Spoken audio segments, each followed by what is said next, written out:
अजीज दोस्तों, welcome to the show. आज फिर हमने साजिद तारड़ साहब को जहमत दी है। आज हमारे पास तीन ऐसे टॉपिक थे जिसमें इनसे बेहतर हमारे लिए कोई होते नहीं जो इस पे हमें कुछ चर्चा कर सकते। एक तो हमारे पास ईरान इजराइल का जो मामला चल रहा है वो है, एक पाकिस्तान अफगानिस्तान का मामला चल रहा है, और एक भारत के हवाले से जो गार्डियन अखबार में रिपोर्ट आई है कि पाकिस्तान में चीजें हो रही हैं। तो साजिद भाई, thank you very much again for giving us time. Thank you Arab भाई, thank you so much for having me your show. आपके देखने वालों को मेरी तरफ से प्यार भरा नमस्कार, सत श्री अकाल, सलाम, आदाब। साजिद भाई, पहला सवाल डायरेक्ट आते हैं कि इजराइल ने ईरान की एम्बेसी पे हमला करके कुछ जनरल्स मार दिए सीरिया में, और ये दूसरी बार हुआ है। पिछले महीने भी ये चीज हुई थी। जो एनालिस्ट हैं वो कह रहे हैं कि ये प्रोवोक कर रहा है इजराइल के ईरान को जंग में घसीटा जाए, लेकिन अमेरिका शायद नहीं चाहता। हमें समझ नहीं आ रही कि क्या हो रहा है और क्या होने जा रहा है। आरब भाई, इसका मैं पहले तो आपको बताता हूं कि आज आपकी बिल्कुल असेसमेंट ठीक है। इस वक्त अगर इंटरनेशनल रिलेशंस के हवाले से देखा जाए तो सबसे जो हॉट न्यूज है वो बिल्कुल यही है। और उसमें मैं थोड़ा सा एक तो चेंज बताना चाहूंगा कि यहाँ पे और बल्कि एक हमारे न्यूज आउटलेट है, उन्होंने भी यही कहा है कि इजराइल अमेरिका को घसीटना चाहता है जंग में ताकि ये जंग मजीद फैल सके। अब मैं इसका बैकग्राउंड जो है वो आज का नहीं है, पहले भी ईरान जो है इसकी एक प्रेसिडेंट मौजूद है, Qasem Soleimani. During Donald Trump period में जब उनको अटैक किया गया था तो उसके बाद ईरान ने रिटेलिएट किया था। इस दफा अल कुद्स फोर्स जो है, जिनके कमांडर थे मोहम्मद रजा जाहिदी और दूसरे उनके कमांडर थे जनरल मोहम्मद हादी हाजी रहीमी।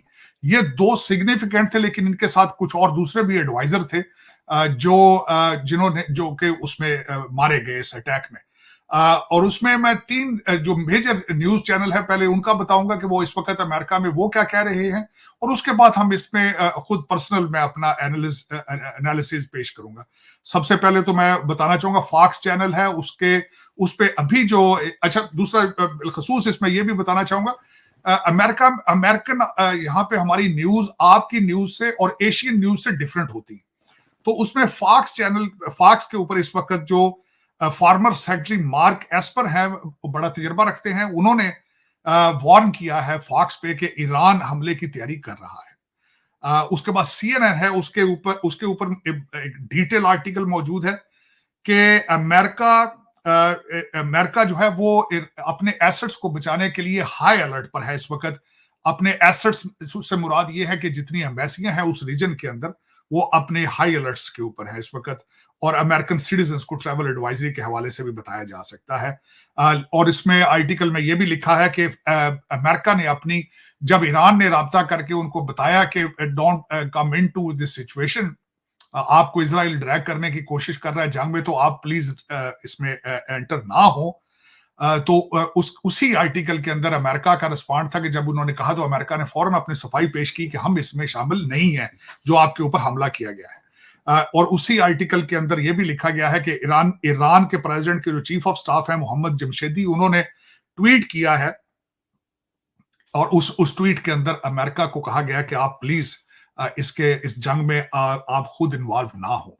अब मैं यहां यह भी बताना चाहूंगा, जब ईरान ने अमेरिका को वार्न किया तो उसके बाद बाइडेन साहब ने बीबी नेतन्याहू से थर्सडे वाले दिन बात की। ये हमला हुआ था मंडे को, लेकिन थर्सडे को उन्होंने बात की और उन्होंने डिस्कस किया अपना प्लान। उसके बाद एक और इसमें एक चीज ऐड करना चाहूंगा कि पेंटागन की प्रेस सेक्रेटरी जो है सबरीना सिंह, उनका नाम है, उन्होंने कहा है कि वाकई ही उन्होंने इस चीज का इतराफ किया है कि वाकई इजराइल इस हमले के अंदर इन्वॉल्व था।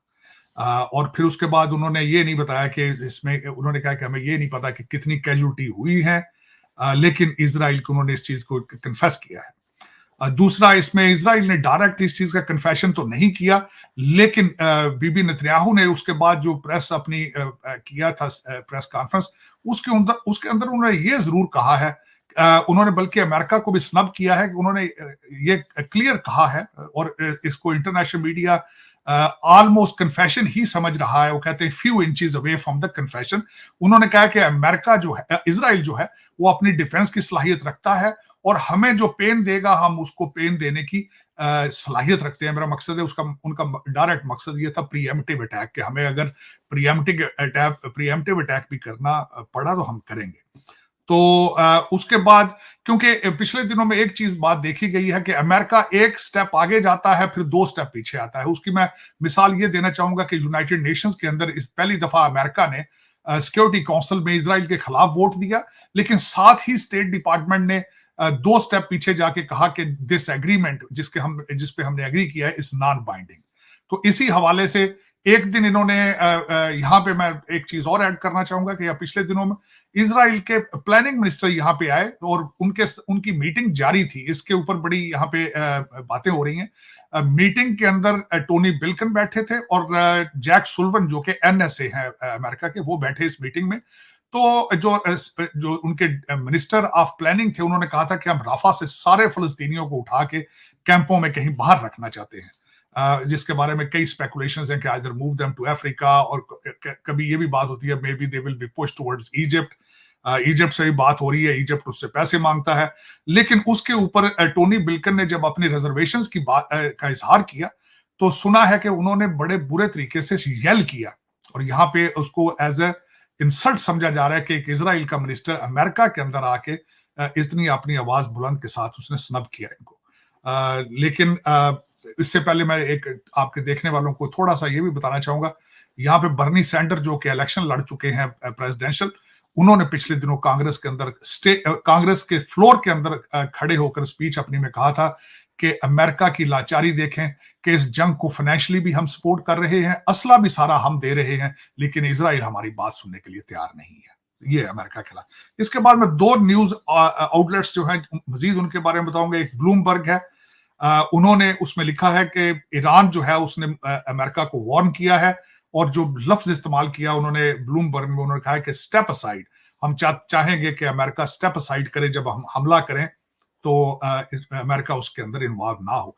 उसी आर्टिकल के अंदर उन्होंने हिजबुल्लाह का लिखा है, क्योंकि हिजबुल्लाह भी ईरान की एक प्रॉक्सी है, तो उन्होंने भी उस आर्टिकल के अंदर लिखा कि हिजबुल्लाह हैज वार्न इजराइल के we are close to war. आखिरी जो न्यूज आउटलेट इसके बारे में बात करूंगा वो रॉयटर्स है। रॉयटर्स के अंदर डिटेल से बताया गया कि मंडे को इजराइल के तैयारों ने उसके ऊपर हमला किया, सीरिया में एम्बेसी के ऊपर, लेकिन उसके साथ जो दूसरे किसी ने कवर नहीं किया। रॉयटर्स ये कहता है कि बाइडेन एडमिनिस्ट्रेशन ने कहा है कि America is standing with Israel in their defence. तो ये दर हकीकत इस वक्त हाई अलर्ट पर है, और 2 मुमालिक इस वक्त अमेरिका को चाहते हैं कि वो जंगों के अंदर एंटर हों। एक यूक्रेन है और दूसरा इजराइल है। यूक्रेन के हवाले से मैं बताना चाहूंगा वो इस तरीके से कि टोनी बिल्कन जो है उन्होंने अगले दिन यूक्रेन के डिफेंस उनके फॉरेन मिनिस्टर के साथ खड़े होके एक बयान दिया कि यूक्रेन को नेटो का मेंबर होना चाहिए। और आपके देखने वालों को पता होना चाहिए कि नेटो के आर्टिकल 5 के तहत किसी नेटो के कंट्री के ऊपर हमला होता है तो वो सब पे हमला समझा जाता है और उसमें सारे इकट्ठे होते हैं। उसके साथ सपोर्टिंग आर्गुमेंट ये है कि जब पिछले दिनों में पुतिन ने अपने इलेक्शन की विक्ट्री की स्पीच दी तो उसके अंदर उन्होंने पहले ही इस चीज का खदशे का इजहार किया था कि हमने यूक्रेन की फौजियों के अंदर फ्रेंच एक्सेंट सुना है, फ्रेंच हमने चैटर पे सुना है कि फ्रेंच आपस में बातें कर रहे हैं, और फिर हमने सिपाहियों को, हमारा चैटर है, हमने कन्वर्सेशन सुनी है जिसमें जो सोल्जर्स हैं उनके they had a British accent. तो उनका डायरेक्ट इशारा था कि नेटो के सोल्जर्स जो हैं वो यूक्रेन के अंदर जंग लड़ रहे हैं।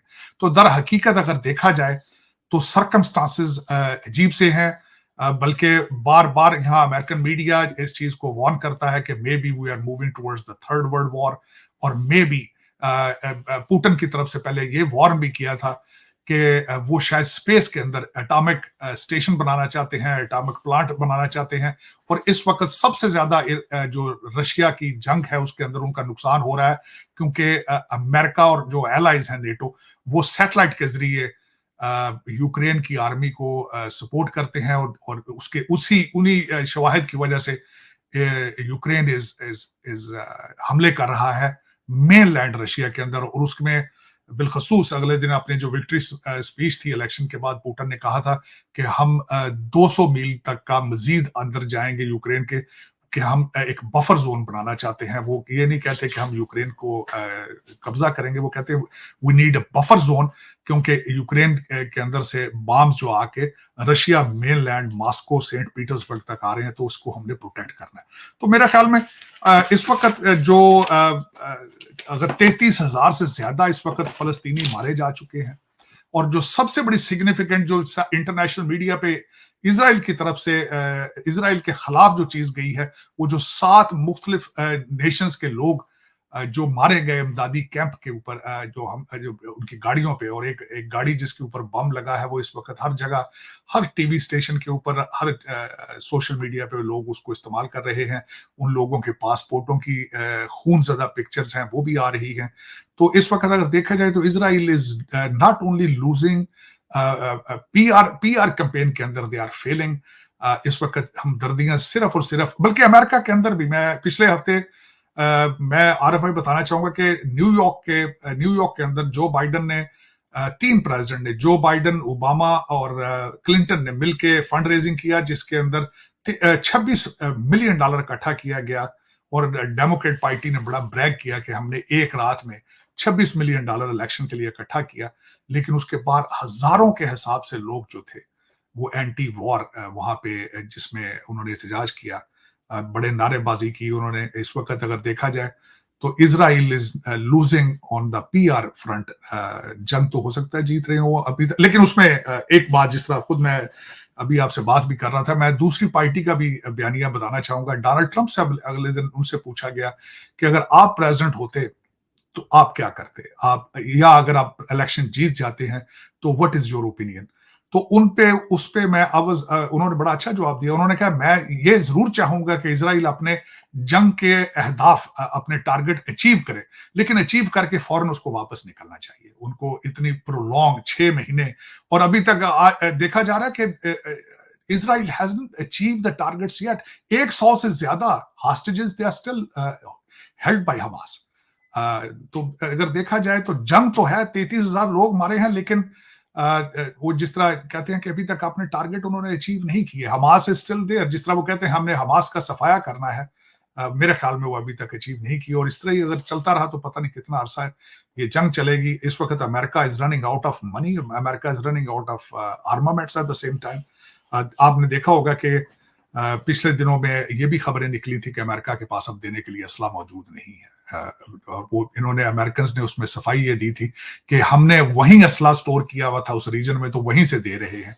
आपको ये भी पता होना चाहिए, बल्कि मैं करना चाहूंगा, यूक्रेन को भी असला वो पाकिस्तान से मांग मांग के दे रहे हैं अमेरिकन इशारे से। बल्कि ये भी समझा जाता है कि जो IMF के साथ इस वक्त सॉफ्ट कॉर्नर है पाकिस्तान का और अमेरिकन का, उसके पीछे यूक्रेन को असला सप्लाई जो पाकिस्तान से हो रहा है, वो भी एक वजह है। अगर इनके पास अपना असला होता तो दे लेते, लेकिन इनके पास they are running out of ammunition in America. So इसमें कई चीजों से पर्दे हट रहे हैं। लेकिन मैं आरफ भाई यहाँ कहना चाहूंगा, मैं anti war kind of person. मेरे ख्याल में जो कुछ भी देखें, हर इंसान की जिंदगी आरफ भाई एक कीमती जिंदगी है। किसी का बच्चा होता है, किसी का भाई होता है, मेरे ख्याल में। और फिर भी मैंने देखा है सेकेंड वर्ल्ड वॉर में भी, दूसरी चीजों में जो भी जंगें हुई हैं, एटॉमिक पावर भी यूज करते हैं, लेकिन ultimately you sit on the table. तो डायलॉग के साथ, डिप्लोमेसी के साथ मेरे ख्याल चीजें होनी चाहिए। मैं, this is what my opinion on it. और इस वक्त जो दूसरा आपने कहा कि इस वक्त जो मसला पाक अफगान चल रहा है दूसरी साइड पे, उसकी भी साजिद भाई इस टॉपिक पे मेरा 1-2 सवाल हैं, और मैं इस इंटरव्यू को 2 पार्ट में रिलीज करूंगा ताकि लंबा ना हो जाए, और आपका भी ज्यादा टाइम ना लेते हुए एक बार में ही 2 प्रोग्राम हो जाएंगे मेरे। एक पार्ट में तो हम ईरान इजराइल का कर लेते हैं, और दूसरे पार्ट में पाकिस्तान, अफगानिस्तान, इंडिया वगैरह का। बल्कि आपकी बात बिल्कुल ठीक है, क्योंकि टॉपिक दे आर दोनों, they are very hard topics right now. Matter of fact बहुत हार्ड टॉपिक है। यही इस वक्त 3 सिग्निफिकेंट चीजें हैं इस वक्त इंटरनेशनल रिलेशंस के हवाले से। आपकी बातों से 2-3 सवाल उठते हैं। पहला सवाल तो ये है कि आप रिपब्लिकन पार्टी से हैं, ट्रंप साहब से हैं। प्रेसिडेंट ट्रंप ने यूक्रेन रशिया वार के बारे में एक बार कहा था कि अगर मैं प्रेसिडेंट होता तो ये वार होती ही नहीं। तो आप क्या देखें, अब तो वो नहीं है, ठीक है, लेकिन अगर वो होते तो क्या इजराइल पे हमास हमला करता और ये सिचुएशन जैसे आपने कहा 6 महीने हो गए अभी तक क्या टारगेट अचीव नहीं कर सका, ये सिचुएशन होती और दूसरा रशिया यूक्रेन वार होती? बिल्कुल। देखिए, आपने बड़ा जबरदस्त क्वेश्चन किया, क्योंकि और मैं मुसलसल, क्योंकि आई हैव ट्रेवल्ड, मैंने आपको शायद बताया, आप तकरीबन 1 महीना पहले भारत जाने से पहले I was with the president and I travelled with him for 1 week. और उसमें जब आप एक हफ्ता किसी की पब्लिक स्पीकिंग सुनते हैं तो बड़ी चीजें, that was one of my main objective to understand कि मुख्तलिफ जो इस वक्त इश्यूज हैं उन पे वेयर डोनाल्ड ट्रंप स्टैंड। तो इसमें मैं ये बात बताना चाहूंगा, डोनाल्ड ट्रंप साहब एक चीज, कोर चीज वो हमेशा ये कहते हैं, ये क्वेश्चन कई दफा किया गया कि how you would have achieve the targets, आप किस तरह इन चीजों को रोक सकते थे। तो एक चीज उन्होंने अपने एक हफ्ते के अंदर, मैंने उनसे कई दफा सुनी ये बात, वो कहते हैं कि सबसे बड़ा खतरा इस वक्त दुनिया को, अमेरिका को सबसे बड़ा खतरा जो रशिया और चाइना अलायंस हुआ है, वो जो दोनों एक टेबल पर आ चुके हैं, और इसमें American foreign policy has become isolated. वो कहते हैं कि मैं रशिया और चाइना को कभी एक टेबल पर मैंने नहीं आने देना था। और अगर सोचा जाए, अगर चाइना और रशिया एक टेबल पे ना होते तो कई मसाइल जो आज खड़े हैं वो ना होते। दूसरी सबसे बड़ी बात जिस हवाले से आपने कहा है कि इजराइल और हमास ये ना करता, हमास कैसे ऐसे ना करता, क्योंकि मुसलसल, आपको मैं याद कराना चाहूंगा, डोनाल्ड ट्रंप साहब के पीरियड के अंदर ईरान के ऊपर टफेस्ट सैंक्शंस थी। ईरान ऑलमोस्ट चोक हो चुका था कि वो, उसके पास कैपेसिटी नहीं थी ना होतियों को सपोर्ट करने की, ना हमास को सपोर्ट करने की। और सबसे ज्यादा हमास को, ईरान को ताकतवर किया है ओबामा पीरियड के अंदर, जिनको उनके साथ कैश उनको देते रहे हैं, उनकी मर्जी की कैश देते रहे हैं। हम लोग यहां रिपब्लिकन चीखते रहे हैं कि सारे के सारे ये पैसे हमास के पास जा रहे हैं। आप ये देखेंगे हमास ने जिस तरीके से वहां पे अंडरग्राउंड टनल्स बनाई हैं, मैंने उसका कंपैरिजन पढ़ा था, देखा था, ये चीजें कहां से सीखते रहे। अंडरग्राउंड टनल्स का दुनिया के अंदर सबसे बड़ा मास्टर जो था वो जनरल होचिमन थे, वियतनाम के। उस दौर के अंदर जब टेक्नोलॉजी नहीं थी तो तकरीबन 100 से 150 किलोमीटर की टनल्स उन्होंने होचिमन सिटी के नीचे बनाई थी ड्यूरिंग द अमेरिका वॉर। लेकिन इस वक्त हमास के पास, इस वक्त अगर देखा जाए, 500 किलोमीटर से ज्यादा टनल्स हैं, और उनकी टोटल इस वक्त रिलायंस जो है वो उन टनल्स के साथ है। वो टनल्स इजराइल के बॉर्डर तक भी आ रही हैं, इजिप्ट से भी जा रही हैं, बल्कि उनके जरिए वो स्मगलिंग करते हैं। इस वक्त जो 100 जो हॉस्टेजेस नहीं मिल रहे वो गारंटीड है, they are in the tunnels. और बल्कि मैंने इस पर बड़ी इंटेंसिव स्टडी की है कि जनरल होचिमान के दौर के अंदर टनल्स किस किस्म की थी। बल्कि यहां आपके देखने वालों को बड़ी इंटरेस्टिंग चीज बताना चाहूंगा, वियतनामीज छोटे छोटे होते थे, पतले पतले होते थे, तो वो टनल्स जब बनाते थे तो छोटी बनाते थे। अमेरिकन सोल्जर बड़े बड़े और मोटे ताजे होते थे, उनमें फंस नीचे जा नहीं सकते थे। तो दिस इज हाउ जनरल होचिमान की हिस्ट्री भी बड़ी पढ़ने वाली है। अगर आप देखा जाए तो सदाम हुसैन और जितने ये गुरिल्ला वार वाले लोग होते हैं, आज भी जनरल होतिमान की जनरल उनकी हिस्ट्री पढ़ते हैं। तो ये सारी अगर देखा जाए, और ईरान का देखें, जनरल कासम सुलेमानी जो थे, उनकी सबसे बड़ी जो सक्सेस थी, बहुत कामयाब जनरल थे।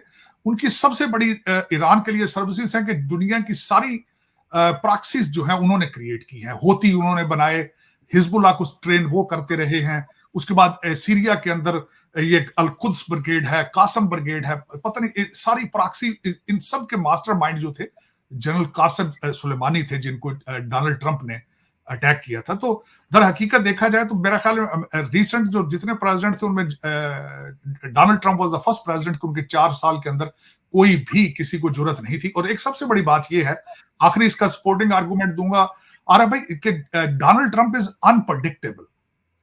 और इस वक्त ओबामा, हम समझते हैं कि ओबामा चला रहे हैं गवर्नमेंट को, क्योंकि जो बाइडेन तो बहुत बुजुर्ग हो चुके हैं, और ओबामा को प्रेसिडेंट शी और पुतिन ने बहुत पुराना इनको स्टडी कर लिया था कि ये he is not interested in war, he is busy in socialist agenda, social services with in America, he is not interested in the foreign policy. उसके साथ एक और चीज बताऊंगा कि रिसेंट हिस्ट्री में ओबामा के दौर के अंदर जितनी अमेरिकन आर्मी बेसिस बंद की गई अमेरिका के अंदर और अमेरिका से बाहर, और अमेरिका से बाहर जितनी आर्मी बेसिस इन्होंने जो लीज पे ली थी, जो इन्होंने बंद की, वो सारी चाइना ने टेक ओवर कर ली। तो दर हकीकत प्रेसिडेंट शी और Putin current administration is completely predictable, और इसी वजह से they are successful in it. और आखिरी इसमें यह चीज थी the fall of Kabul. Fall of Kabul के बाद हमारी अमेरिकन आर्मी, पेंटागन इतना डीमोरलाइज हो चुका है कि आप सोच नहीं सकते। और उसमें और उसी वजह से दोबारा ये इंटरेस्टेड ही नहीं है कि अमेरिकन बूट्स कहीं भी जाए, अमेरिकन सोल्जर कहीं भी जाए। इस तरीके से हम डीमोरलाइज हो चुके हैं।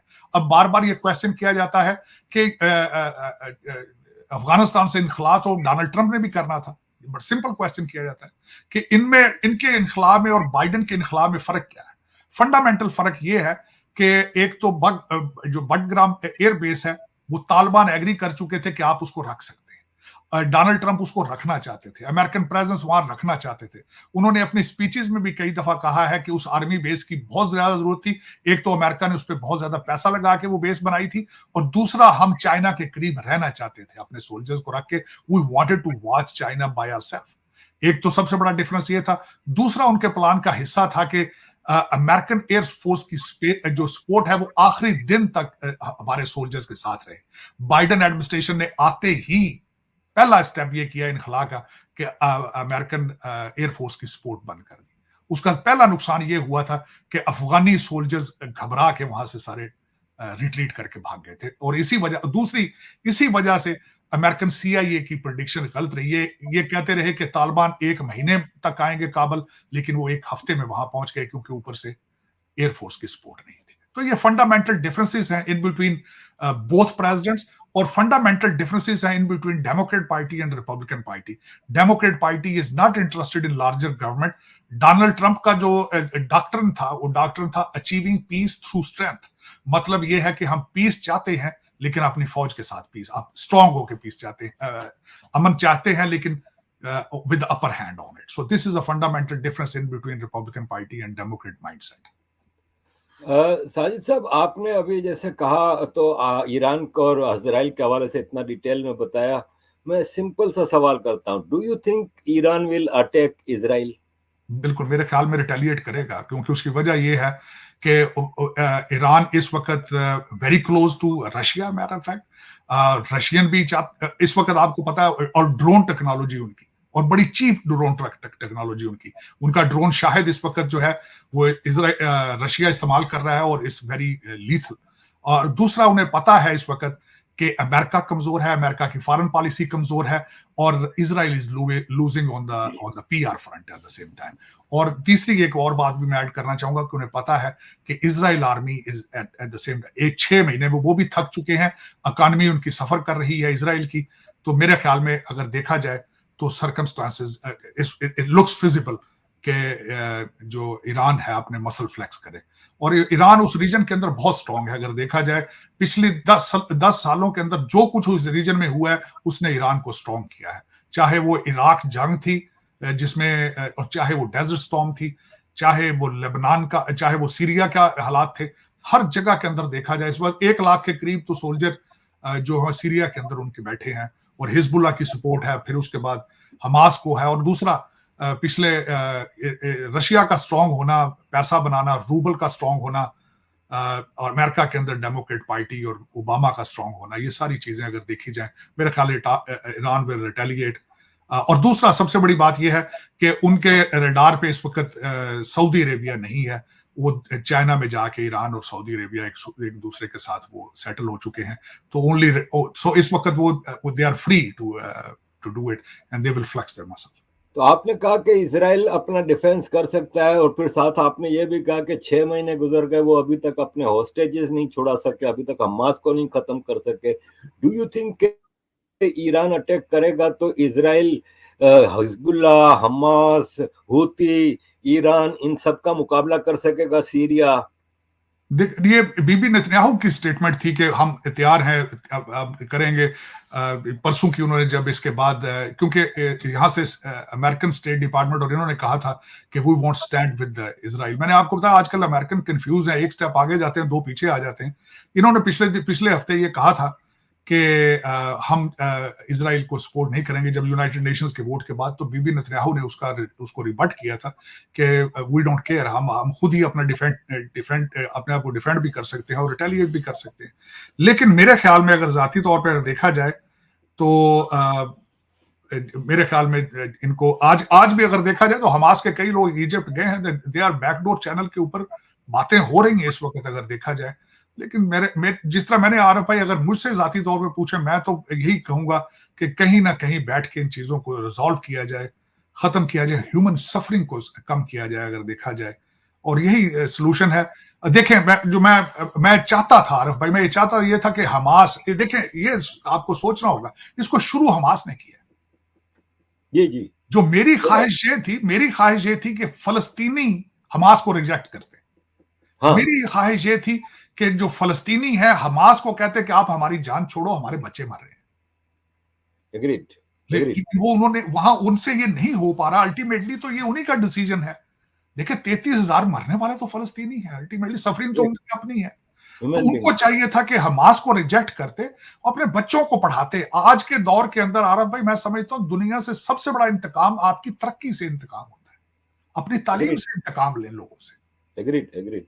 ये जो पिछला इतने सालों से हो रहा है उनके साथ। और मैं दूसरा यहाँ पे एक और मैं ये बताना चाहूंगा, खासकर कई मेरे मुसलमान भाई हैं, वो इसको जिहाद के चक्कर में ले लेंगे, वो इसको बना लेते हैं जी हमारे मजहबी जंग है। ये टेरिटोरियल, ये प्लाटों की जंग है भाई, ये जमीन की टेरिटोरियल राइट्स की जंग है। इसको इस्लाम के साथ ना जोड़े प्लीज। ये देखे ना। और अच्छा दूसरा, ये फलस्तीनियों के रिश्तेदार फौरन बन जाते हैं। जिस तरह मैं इस वक्त पाकिस्तान की एक मैं छोटी सी मिसाल दूंगा, बार बार कहते हैं जी हमने गाजा में जाके तो जिहाद करना है। फिर टीटीपी से तो पहले जान छुड़ा लो, वो तो उधर तो तुम जाते नहीं। दूसरी उसकी सबसे बड़ी बात ये है कि ये फलस्तीनी भाई जो है अगर देखा जाए तो ये भी कोई दूध के धुले हुए नहीं है। ये जॉर्डन के अंदर मुसलमान भाइयों ने इनको जगह दी थी, रिफ्यूज दिया था, तो इन्होंने उनके किंग के ऊपर अटैक कर दिया था। फिर दूसरा ये है कि वहां पे जो फॉरेन एड है, यूएन एड है, कारोबार है। इनको बताना मैं ये चाहूंगा, उनके हालात ये हैं कि जब यहाँ पे विकी लीक्स, पनामा लीक्स आए थे, तो उसमें हमास के लीडर के लड़के के अकाउंट थे वहां पनामा लीक्स के अंदर। फिर आज हमास जो है उनके जितने उनके ओवरवेट लीडर है वो सारे दोहा में बैठे हैं, टर्की में बैठे हैं, उनकी औलादें भी वहां बैठी। अगर वो इतने हैं तो जाए अपने लोगों के पास, उनकी सफरिंग देखे जाके। एग्रीड। ये दर हकीकत में देखा जाए तो ये आरफ भाई ह्यूमन सफर कर रहे हैं, उनकी सफरिंग से तकलीफ होती है। लेकिन ये चाहिए फलस्तीनियों को इनको रिजेक्ट करके अपने बच्चों को बचाएं और कोशिश करें तालीम की तरफ जाएं। अजीज दोस्तों, पार्ट 1 यहाँ पे हम खत्म करते हैं, और आप बाकी जो इश्यू हैं, पाकिस्तान अफगानिस्तान का मसला, इंडिया पाकिस्तान टारगेट किलिंग का मसला, उसको हम पार्ट 2 में डिस्कस करते हैं। अजीज दोस्तों, ये था प्रोग्राम जनाब साजिद तारड़ साहब के साथ, और बड़ा खुल के बोलते हैं। 2 पार्ट में आपके सामने ये प्रोग्राम रखा गया। तो थैंक यू वेरी मच अजीज दोस्तों for all your support, kindly keep supporting.